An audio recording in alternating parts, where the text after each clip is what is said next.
Hey guys, this is the surface area of cones and spheres video part 2. We're going to do the partner practice just to see how we're feeling. Feel free to go at your own pace, skip ahead, and look at the answer after you try it. I'm also going to put the regular key on Google Classroom as well, like just the PDF of this work. So if I want the total surface area of the solid, I'm going to break it up into 3 parts. So I'm going to do part 1. It's going to be my cone. And remember, it's just that outside kind of Pac-Man shape. If you were to like take the tent and cut a line right down the seam and uncurl it. And if I like think about my measurements, my slant height is 10. My radius is 6, because that's half of 12. So remember your surface area, specifically your lateral, because we're not doing the circle, because notice the circle, if I was to take this, like, think of it like a toy, if I'm wrapping up someone's present, right, I'm not covering that with wrapping paper because it's, like, inside the shape. So it's just kind of your lateral surface area, which is pi times radius times slant height. So pi times radius of 6 times slant of 10. That will be 60 pi units squared. I'm going to leave it like that for now. So I've got my orange piece. The next bit right here, if I look around, right, that's going to be a cylinder. Specifically not the circles, because notice the circles are covered up as well, right? They're inside the solid. So remember, when I uncurl that, it's going to be a rectangle. It's 20 this way. I guess if I uncurled it properly, this part would be your 20.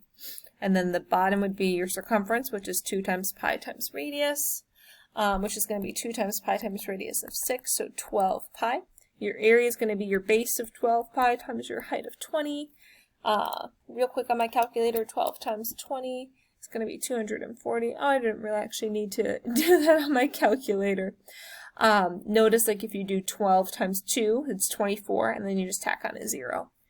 And then I'm going to do units squared, so that's my next bit. The last thing I need is, if I look at this part here, kind of here on the side, that's going to be half of your sphere. So there's kind of 2 things you can do. Some people prefer to do the surface area of 4 pi r squared, and they'll say, okay, it's 4 times pi times radius of 6 squared, 4 times pi times 36. And that's 144 pi. And then what they'll do is they'll divide by 2 to cut it in half. So that is one strategy. Something some people prefer to do, like some of my students last year, prefer to just write it as 2 pi r squared. So you can do whatever strategy you prefer. You can cut it in half at the beginning or cut it in half at the end. It really doesn't really matter. So I'm going to take all 3 of my surface areas and I'm going to add them together. So I've got 60 pi plus 240 pi plus 72 pi. Notice how nice that is, like 240 and 60, that's going to make 300. So it's going to be 372 pi units squared.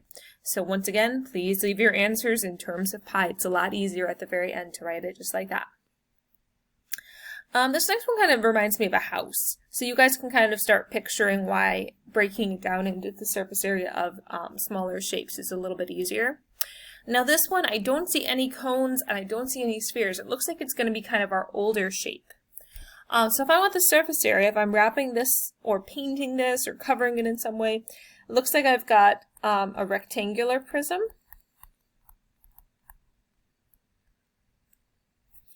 Oops. Rectangular prism. And then this one looks like it's going to be a trapezoidal prism. Because notice you've got your 2 bases. Like I've got my triangle, my rectangle base. Oh my gosh, I can't talk, guys. My trapezoidal base. Here's my other trapezoid, right? And remember, you need the 2 bases to be parallel. You can picture that if you stacked a bunch of trapezoids on top of each other, it would make that overall shape. So let's first do the surface area of the rectangle parts, right? So it looks like we've got a front and a back. The area that's going to be 3 times 5 or 15, times 2 will give us 30, units squared. Oop, we do have units centimeters squared. And then I'm going to do a different color. I've got my sides. And your sides are 6, 3 tall, so that's going to be 18 times 2, which is 36. Okay, so this one's going to be 36 centimeters squared. So far I've got a couple things. And then I don't have a top, but I do have one bottom, right? I've got that bottom if I was covering the whole solid. So my bottom is going to be 5 by 6, which has an area of 30 centimeters squared. Now I'm going to move on and I'm going to do my trapezoids. So I've got 2 trapezoids. The one base is going to be 5, because notice it kind of lines up nicely there. The 2 is the smaller base on top. I'll make a note here that there's 2 of these. And then my height in the picture tells me it's 2. So my area is base 1 plus base 2 times height divided by 2. I'll write that on the side here. So that's 7 times 2 is 14. Cut in 2 is going to be 7, but then there's 2 of them. And that's because there's 2 trapezoids. So 14 centimeters squared. Phew. And then I'm not done yet. I still have a couple other things going on with my trapezoid. So notice I've got that top bit up here. I'll make my top rainbow color just to make it a little bit more interesting. It's 2, and then notice you have that same distance as you go along, so that's going to be 6. So it's going to be 12 centimeters squared. And let's do something else. I'm going to use the red, and then I've got this side here, and notice there's going to be an identical one on the other side. So I'm going to have like my sides, they're 2.5 by 6,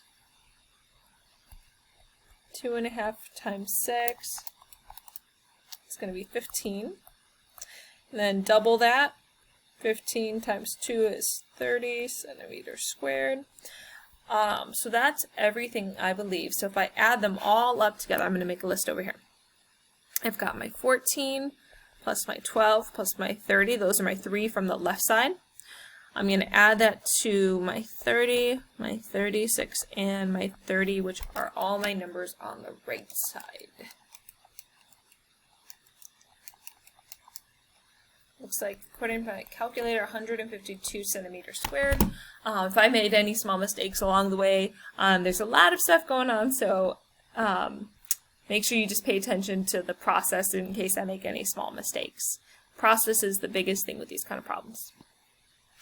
And then we got 2 more problems. First problem is a cone is carved out of a hemisphere. And it's kind of hard to see. If we look here, it's kind of like you start with a hemisphere, like think of it like clay, and you cut out and have that line in there. Let's see. So the vertex of the cone is the bottom of the hemisphere. So they're just saying, like if I drew my line better, like that point there is at the very bottom of the hemisphere, which is half of a sphere. Right, hemi means half, kind of like the northern hemisphere, the southern hemisphere of the Earth. If the hemisphere has a diameter of 18, so that means the radius is 9, find the total surface area of the solid. So what's kind of hard to visualize is what's going on here. So what's going on here is you have the outside, you have half of a sphere, and then instead of having the sphere and the sphere and a circle, right, the circle that's on top, that circle's been cut out, so then your shape is kind of going inside. So in addition to the outside of the sphere, picture like if you're trying to paint this is a ceramic piece and you've like carved out that cone, you'd also have to be painting the inside here. So your inside is going to be like your cone shape, that lateral surface area. So it's going to be that bit as well as half of a sphere on the outside. So those are the 2 things we're going to be painting. So your half of your sphere, I'm going to call it 2 pi r squared because I'm taking my 4 pi r squareds and cutting them in half, only 2 circles. So 2 times pi times 9 squared, 2 times pi times 81. That's going to give us 162 pi. I don't think they give us units, so I'm going to say units squared. For the other bit, I'm doing my lateral surface area of my cone, which the lateral surface area is pi times radius times slant height. This one's kind of hard. Let's try and figure out what our information is. So the trick here is we want the slant height, and the slant height I'm kind of highlighting here. That's my slant. The trick here is that if you have a sphere, I'm going to kind of draw in my sphere. If I draw from the center straight down, that's the radius. If I draw it sideways, that's the radius. If I do up, it's the radius. So that yellow line is actually also going to be the same as your radius, which is 9. Okay, it's a right triangle. If I'm using my 45, 45, 90 rule, anytime you have a right triangle and the two legs are equal, the third one has to be 9 square root of 2. So it's going to be pi times the radius of 9 times 9 square root of 2. Which is going to be 81 root 2 pi. Notice I'm putting those all in front, kind of like putting the coefficient in front of the pi. If we combine these together, it's going to be 162 pi plus 81 root 2 pi. In this one, if you want to, you could get a decimal. So like 81 square root of 2 times pi plus 162. Because this one's like a little bit grosser, so it looks like it's 868.81 units squared. Whew. Okay, we have one more problem and then we are done. This last shape is called a frustrum. It's kind of an interesting shape. If you look it up online, there's lots of videos and tutorials. My hint for you guys to think about this if we want the surface area is to start drawing a cone on top. So what you can kind of visualize is if you have a bigger cone and you subtract the little cone that's kind of on top, you can kind of visualize like this guy is this guy maybe.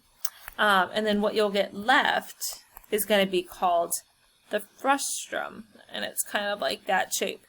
I like to think of this almost reminds me of like a circus. Like someone standing on a pedestal almost.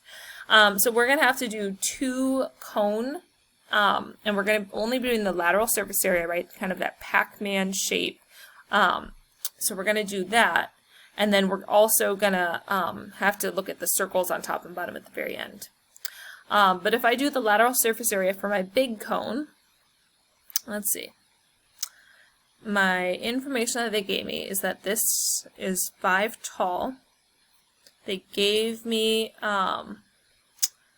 some information about the slant height. So I'm going to pause the video. I want you to try and think through how could you figure out the slant height of this shape. So let me just show you guys what I've figured out so far, and I'll redo that work at the bottom just so you guys can see it. So I drew in that little orange triangle at the top. And I labeled that triangle was X tall because I wasn't sure how tall it was. And it was 3 on the base. And then the big green triangle is like this triangle here. Okay, and then I labeled the 6 and X plus 5. And notice these triangles, one has been scaled up to get the other.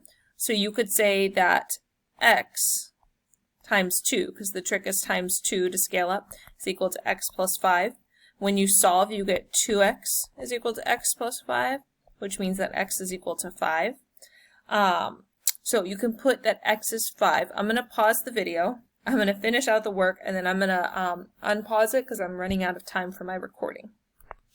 Okay, so with the 5, what I did was I took my little green triangle, my little orange triangle, my big green triangle, and I used Pythagorean theorem to figure out the hypotenuses. The hypotenuses are also the slant height. So I found the surface area of just that slant of the lateral surface area using slant height times radius times pi, and then I subtracted the big minus the little to get the chunk that's left over. And then in addition, we still have to add on the circle on top, the circle on bottom. So I added those in, and I just left that in the exact answer form for the surface area of the frustrum. Okay, bye guys!